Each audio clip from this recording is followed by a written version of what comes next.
ચારે બાજુ જ્યાં નજર નાખો ત્યાં પાણી જ પાણી। વિરમગામના નળકાંઠાના ખેતરો વગર વરસાદે બેટમાં ફેરવાઈ ગયા છે। કેટલાક ગામના રસ્તાઓ પણ પાણી પાણી થઈ ગયા છે।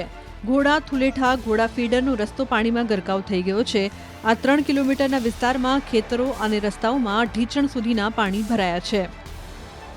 વગર વરસાદે ગ્રામ્ય વિસ્તારની અંદર પાણી ભરાયા છે। વિરમગામ તાલુકાના ગ્રામ્ય વિસ્તારનો નજારો તમે જોઈ રહ્યા છો કે જ્યાં સુધી તમારી નજર પહોંચે ત્યાં સુધી પાણી જ પાણી દેખાઈ રહ્યું છે।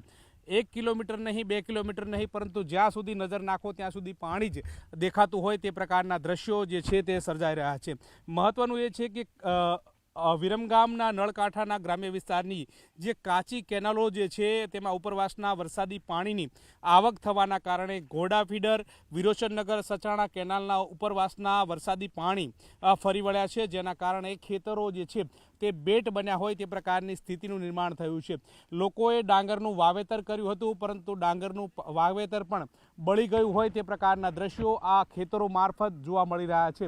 એટલે કે સમગ્ર વિસ્તારની અંદર જે જઈ શકાય છે કે જે પ્રમાણે સમગ્ર વિસ્તાર જે છે તે બેટમાં ફેરવાયો હોય તે પ્રકારની સ્થિતિ જોવા મળી રહી છે। એક તરફ ખેડૂતોએ વરસાદ થાય, વરસાદી વાતાવરણ બને ત્યારે વાવેતર કરતા હોય છે, પરંતુ વાવેતર કરે તે પૂર્વે જ આ પ્રકારની સ્થિતિનું નિર્માણ થયું છે। એટલે કે ખેડૂતોને હવે ફરીવાર વાવેતર કરવાની નોબત આવે તે પ્રકારની સ્થિતિનું નિર્માણ થયું છે। ઉપરવાસના વરસાદી પાણી રસ્તા પર ફરી વળતા વાહન ચાલકો અને ખેડૂતોને ભારે હાલાકી ભોગવવાનો વારો આવ્યો છે। અન્ય જગ્યાએ જવા માટે આ લોકોને પાણી વચ્ચેથી પસાર થવું પડે છે। સરકાર રસ્તાની ઊંચાઈ વધારે તેવી લોકોની માંગણી છે। શું પ્રશ્ન છે, કેટલા સમયથી આ પ્રશ્ન છે અને આ ક્યાંથી ક્યાં સુધીનો જોડતો રસ્તો છે? આ જે અત્યારે અમારે જોઈએ તો ઠુલેટાથી ઘોડા 3 કિલોમીટરનો રસ્તો, પણ અત્યારે જે પાણી ભરાયા હોવાથી અમારે અત્યારે ઠુલેટા જવું હોય તો 20 કિલોમીટર ફરીને જવું પડે। એટલે સરકારને એવી અમારી રજૂઆત છે કે પાણી તો ભરાયા એ અમને આનંદ છે, કારણ કે અમારો મુખ્ય પાક ડાંગર છે। ડાંગરમાં પાણી વગર તો ચાલે જ નહીં।